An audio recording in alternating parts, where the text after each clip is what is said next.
तो सेकंड जो है हमारे पास जो मैकेनिकल प्रॉपर्टी है उसके बारे में पढ़ेंगे, है ना।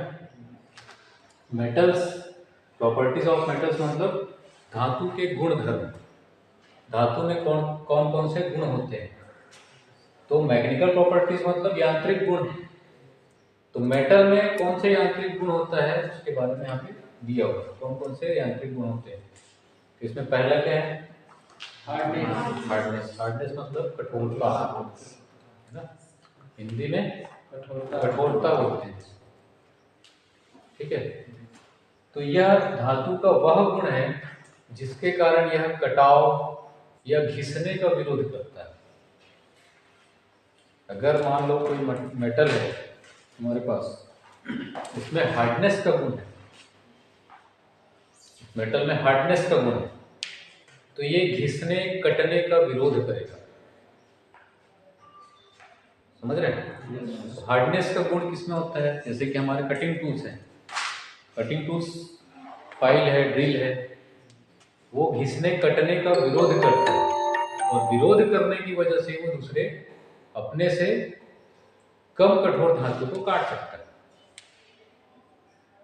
जैसे हम लोग माइल्ड स्टील में जॉब बनाते हैं, तो माइल्ड स्टील क्या है, नरम स्टील है, नरम स्टील है ना। और जो टूल्स है हमारे, टूल्स जो है कार्बन स्टील का बना रहता है, फाइल है, ड्रिल है, तो उसमें हार्डनेस का गुण पाया जाता है। हार्डनिंग एवं टेम्परिंग करते हैं ना उसको, बढ़िया बात है, हार्डनिंग और टेम्परिंग कहा जाता है, किया जाता है उसमें। तो हार्डनेस का गुण पाया जाता है कटिंग टूल में। तो हार्डनेस के गुण होने के कारण वो अपने से कमजोर जो स्टील है या धातु है उसको कटिंग कर पाता है। समझ में आ रहा है। yes. तो हार्डनेस का मतलब क्या है, यह धातु का वह गुण है जिसके कारण वह कटने या घिसने का विरोध करता है। ये फाइल क्या है, हार्ड है ना। yes. तो जब हम इसको माइल्ड स्टील में फाइलिंग करते हैं तो ये खुद नहीं घिसता, माइल्ड स्टील को घिसता है, है कि नहीं। yes. माइल्ड स्टील को कटिंग करता है, ये कटिंग होता है क्या, नहीं होता है, क्योंकि इसमें कौन सा गुण है, हार्डनेस का गुण पाया जाता है। समझ में आ रहा है। yes. तो इसमें हार्डनेस का मतलब ये है, यह धातु का वह गुण है जो घिसने का कटने का विरोध करती है, वह हार्डनेस कहलाता है। सेकंड दिया यहाँ पे ब्रिटलनेस। ब्रिटलनेस मतलब इसको हिंदी में कहते हैं भंगुरता। भंगुर बोलते हैं ना, भंगुर, है ना। भंगुर मतलब जल्दी टूटने वाला, जो जल्दी टूट जाता है, चोट लगने से टूट जाता है। तो इसका जो डेफिनेशन है वो क्या होगा, यह धातु का वह गुण है जिसके कारण वह टूट जाता है, उसे ब्रिटलनेस कहते हैं। अब जैसे कास्ट आयरन है ना, कास्ट, अभी लिखो मत, मैं बताता हूँ, पहले समझ लो कि है क्या। तो ब्रिटलनेस मतलब भंगुरता, धातु का वह गुण है जिसके कारण वह जल्दी टूट जाता है। कास्ट आयरन, जैसे कास्ट आयरन में आप हैमरिंग करोगे या चोट मारोगे इसको तो वो टूट जाता है। जैसे वाइस है, मशीन के बेड बने होते हैं कास्ट आयरन से, उसमें अगर हैमरिंग करोगे झटके को सहन करेगा, वाइब्रेशन को सहन करता है, लेकिन इम्पैक्ट को सहन नहीं कर पाएगा। इम्पैक्ट करोगे तो वो टूटेगा, क्योंकि उसमें ब्रिटलनेस का गुण पाया जाता है cast iron. Clear. yes, third है टफनेस। टफनेस मतलब चिम्मड़पन, चिम्मड़ता बोलते हैं ना। yes, चिम्मड़ चीज, चिम्मड़ जैसे रबर वगैरह रहता है, चिम्मड़, च्युइंगम वगैरह खाते हो, yes, तो उसमें टफनेस का गुण रहता है कि yes, है। yes, चिम्मड़ मतलब क्या है,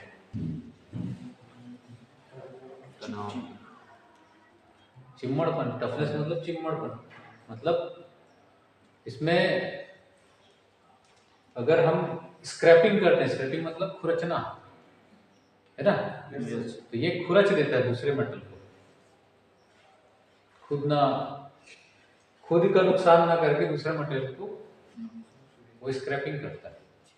टफनेस, चिम्मड़पन, मतलब जल्दी ना टूटने वाला। जैसे ब्रिटलनेस में क्या होता है, जल्दी टूट जाता है। टफनेस क्या होगा, जल्दी नहीं टूटने वाला। जैसे रबर या च्युइंगम को आप खींचते हो तो एक झटके में टूट जाता है क्या? नहीं टूटता ना, उसका लेयर में चलते रहता है सर, है ना। उसी तरीके से मेटल में भी टफनेस का गुण पाया जाता है, इसको चिम्मड़पन कहते हैं हिंदी में, चिम्मड़ता का गुण पाया जाता है। समझ में आ रहा है? जैसे माइल्ड स्टील है, माइल्ड स्टील चिम्मड़ रहता है, टफनेस का गुण पाया जाता है। तो उसके बाद है अगला, फोर्थ है डक्टिलिटी। डक्टिलिटी मतलब होता है तन्यता। तन्य, तन्य मतलब खींचने वाला, जिसको हम तार के रूप में खींच सकते हैं। तो डक्टिलिटी का डेफिनेशन क्या होगा, यह धातु का वह गुण है जिसके कारण से हम तार के रूप में खींच सकते हैं। जैसे तार बने रहते हैं ना, तांबे का तार, एल्यूमिनियम का तार, जितने भी तार बने हुए हैं वो मेटल के किस गुण के कारण बने? डक्टिलिटी के कारण। समझ रहे हैं? कॉपर में डक्टिलिटी का गुण पाया जाता है, एल्यूमिनियम में डक्टिलिटी का गुण पाया जाता है, टिन का भी तार होता है, तार रहता है कि लपेटने वाला, लपेटते हैं तार अलग से, स्टील वायर जिसको बोलते हैं। तो उसमें किस गुण के कारण होता है? डक्टिलिटी के कारण। अगर ये गुण नहीं पाया जाता, अगर मान लो कॉपर में या एल्यूमिनियम में डक्टिलिटी का गुण नहीं होता, तो उससे कभी भी हम तार नहीं बना सकते। समझ में आ रहा है?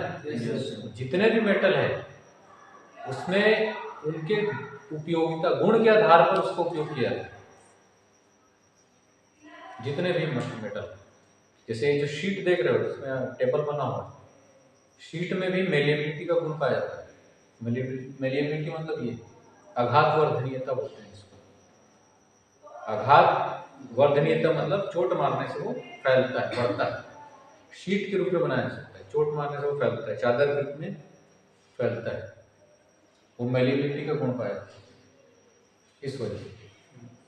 तो कॉपर और एल्यूमिनियम में अगर डक्टिलिटी का गुण नहीं पाया था तो कभी उसका तार नहीं बनता था। समझ में आ रहा है? इस गुण की वजह से हम उसको तार के रूप में ढाल सकते हैं। समझ में आ रहा है? अगला है मेलिएबिलिटी। मेलिएबिलिटी मतलब आघात वर्धनीयता कहते हैं इसको। तो यह धातु का वह गुण है जिसके कारण हम उस धातु को शीट के रूप में फैला सकते हैं। शीट मतलब बड़ा शीट, चादर, चादर बनाते हैं ना। तो आयरन का भी शीट बनता है, टीन का शीट बनता है। समझ में आ रहा है? कॉपर का शीट रहता है, जीआई शीट रहता है। तो वो किस वजह से होता है? मेलिएबिलिटी के कारण। ये गुण है उसमें, टिन में, आयरन में, है ना। इस वजह से हम उसको चादर के रूप में, शीट के रूप में फैला सकते हैं। समझ में आ रहा है? अगला है इलास्टिसिटी। तो इलास्टिसिटी मतलब हिंदी में क्या बोलते हैं इसको? प्रत्यास्थता। प्रत्यास्थता, इलास्टिक सुने हो? इलास्टिक मतलब रबर, है ना। तो यह धातु का वह गुण है जिसके कारण उसमें बल लगाने पर उसकी अवस्था में परिवर्तन होता है ना। उसकी अवस्था में परिवर्तन होता है और उस बल को हटा देने से वह पुनः अपनी अवस्था में आ जाता है। ये तो होता है इलास्टिसिटी। इलास्टिक में क्या होता है? रबर को खींचते हो आप, अवस्था में परिवर्तन हो रहा है, और जैसे ही आप छोड़ दो उसको, वो पुनः अपनी अवस्था में आ जाता है ना। उसी को इलास्टिसिटी कहते हैं। जैसे मेटल में क्या होगा? स्प्रिंग, स्प्रिंग में होता है, खींचोगे उसका आकार बदलेगा, है ना। खींच रहे हैं मतलब बल लगा रहे हैं उसको, और बल को हटा देने से अपनी अवस्था में, अपनी पूर्व अवस्था में। तो वो किस वजह से होता है?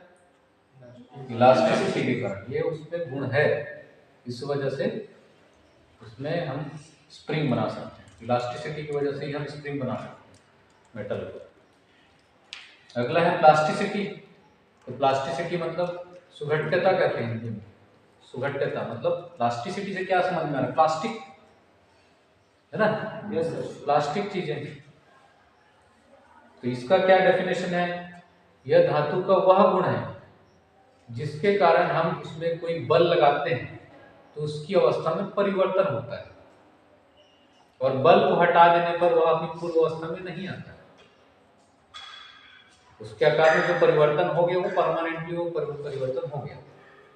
तो ये जो दोनों इलास्टिसिटी और प्लास्टिसिटी है, दोनों एक दूसरे के विपरीत है। समझ में आ रहा है क्या? यस। इलास्टिसिटी में क्या हो रहा था? बल लगाने से आकार में परिवर्तन हो रहा था, बल हटाने से पुनः अवस्था में आ जाता था, पुनः अपनी अवस्था में। प्लास्टिसिटी में क्या हो रहा है? बल लगाने से उसके आकार में परिवर्तन तो हो रहा है, लेकिन बल को हटा देने से अपनी अवस्था में नहीं आ पा रहा है, वो परमानेंटली उसका डिफॉर्मेशन हो गया। क्लियर?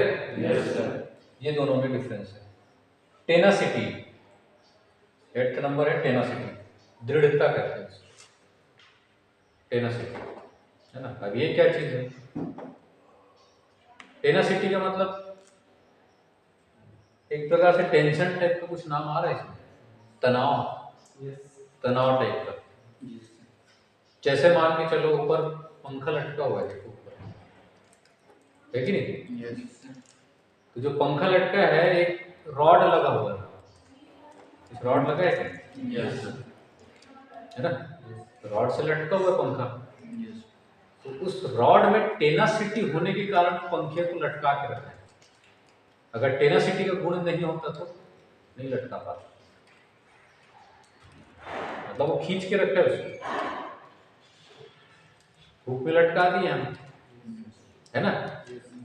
तो टेनासिटी के कारण ही उसको खींच के रखा है ऊपर की ओर। समझ में आ रहा है?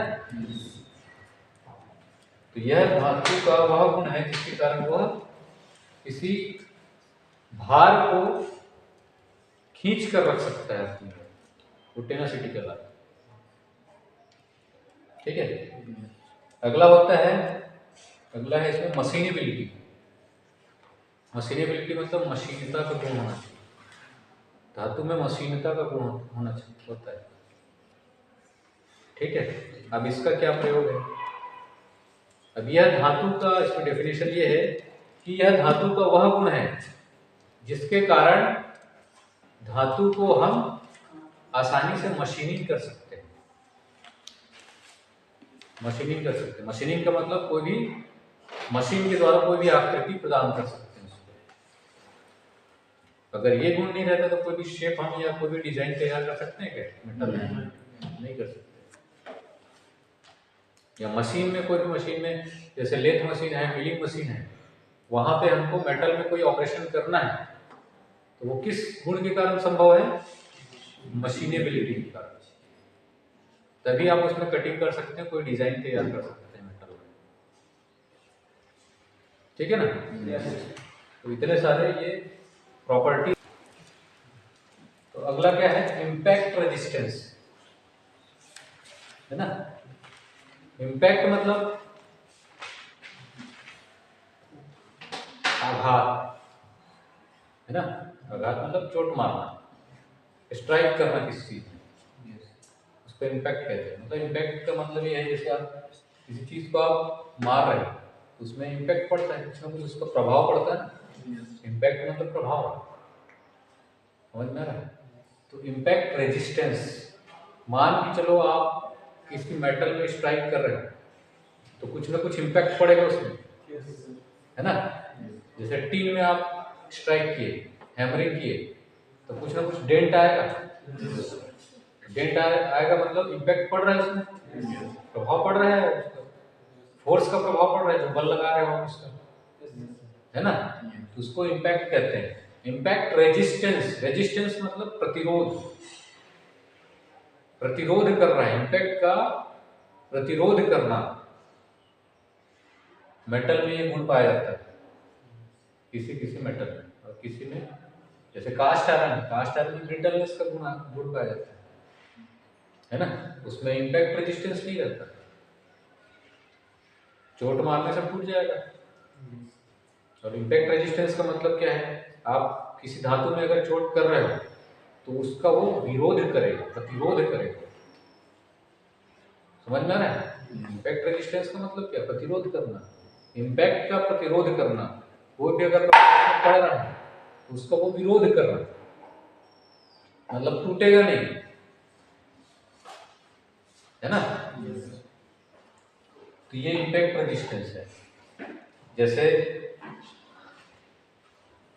मेटल की जगह अगर कुछ लें तो बच्चों का वो तो आता है ना झूला, कूदने वाला आता है कि बच्चे कूदते हैं तो उसमें जहाँ पे कूदते हैं रबर रहता है, जो भी रहता है, उसमें कुछ प्रभाव पड़ता है क्या?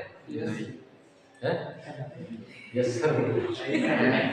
नहीं पड़ता है ना, मतलब बच्चे उछल रहे हैं उसमें कूदने के लिए, बच्चों को वो फेंक देता है ऊपर, लेकिन खुद में कुछ होता है क्या? नहीं होता है। मतलब बच्चा क्या कर रहा है, वहां पर इम्पैक्ट लगा रहा है उसको, है कि नहीं? और वो झूला क्या कर रहा है, उसका विरोध कर रहा है। समझ में आ रहा है ना? उसका प्रतिरोध कर रहा है। बच्चा क्या चाह रहा है, उसको इम्पैक्ट लगाना है, उसको खराब करना है, तोड़ना है, मतलब एक समझे तो। लेकिन वो क्या कर रहा है, टूट रहा है क्या? नहीं टूट रहा है, वो अपने टूटने का विरोध कर रहा है। समझ में आ रहा है ना? तो ये जो गुण है ये मेटल में भी पाया जाता है, टूटने का विरोध करता है, इम्पैक्ट का रेजिस्टेंस करते हैं, इम्पैक्ट का प्रतिरोध करता है। समझ में आ रहा है? उसी को इम्पैक्ट रेजिस्टेंस कहते हैं। सेकंड है कंप्रेसिबिलिटी। कंप्रेस मतलब दबाना, टेंसाइल मतलब खींचना। टेंसाइल स्ट्रेंथ और कंप्रेसिव स्ट्रेंथ पढ़ोगे तो कंप्रेस करना मतलब होता है प्रेशर देना, मतलब दबाना, और टेंसाइल मतलब खींचना, है ना। टेंसाइल मतलब तनन, तनाव, तनाव मतलब खींचना उसको, और कंप्रेस करना मतलब दबाना, है ना। तो कंप्रेसिबिलिटी का जो गुण है वो मेटल में भी पाया जाता है, और कंप्रेसिबिलिटी होने के कारण ही जैसे कोई मेटल है उसको गर्म करके हम उसकी लंबाई को कम कर सकते हैं, लाल तब तक गर्म करके उसको उसकी लंबाई को कम किया जा सकता है। वो किसके कारण संभव है? कंप्रेसिबिलिटी के कारण। और एक और आना चाहिए इसमें, टेंसाइल स्ट्रेंथ नहीं है इसमें, बुक में भी नहीं। टेंसाइल स्ट्रेंथ करके एक और गुण आना चाहिए इसका। टेंसाइल में क्या होता है, मतलब मेटल का वह गुण जिसके कारण उसको खींचने पर उसकी लंबाई में परिवर्तन हो जाता है, मतलब वो इलास्टिसिटी में आ गया, प्लास्टिसिटी में आ गया, है ना। तो वो एक टेंसाइल स्ट्रेंथ भी होता है, मतलब बिना टूटे वो टेंशन मतलब तनाव करके उसकी लंबाई में हम चेंज या बदलाव ला सकते हैं, वो टेंसाइल है। और कंप्रेसिव मतलब उसकी लंबाई अगर ज़्यादा है उसको हम कम कर सकते हैं। ये कंप्रेसिबिलिटी गुण के कारण ही संभव है। समझ में आ रहा है? अगला है फैटिग रेजिस्टेंस। फैटिग, फैटिग मतलब होता है थकान, ठीक है, थकान।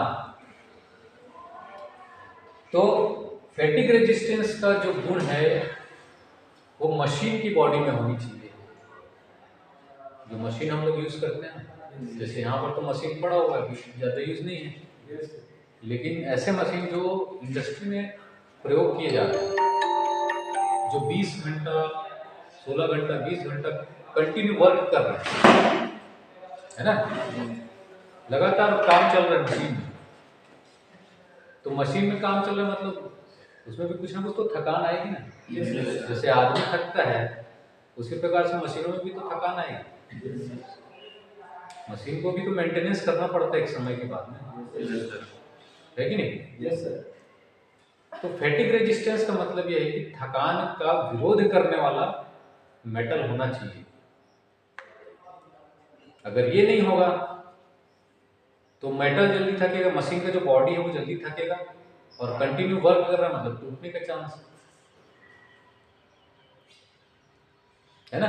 Yes sir. ये फैटिग रेजिस्टेंस का गुण होना चाहिए उसमें, मतलब थकान का विरोध करने वाला गुण होना चाहिए मेटल में। समझ में आ रहा है? यस। तो इतने सारे इसमें प्रॉपर्टीज दिए हुए, मैकेनिकल प्रॉपर्टीज दिए, तो इसमें बहुत सारे प्रश्न बनते हैं, है ना। आपको पूछ देगा कि 4 ऑप्शन मिलेगा, इसमें से यांत्रिक गुण कौन सा है, 3 ऑप्शन वो फिजिकल प्रॉपर्टी का रहेगा, और एक ऑप्शन इसमें से कोई भी एक दिया रहेगा। तो आपको पता होना चाहिए कौन सा मैकेनिकल प्रॉपर्टी है और कौन सा फिजिकल प्रॉपर्टी है। समझ में आ रहा है? यस।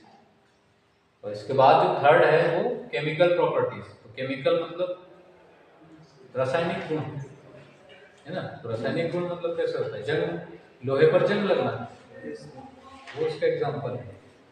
तो ये दोनों मेन प्रॉपर्टी है, फिजिकल और मैकेनिकल प्रॉपर्टी।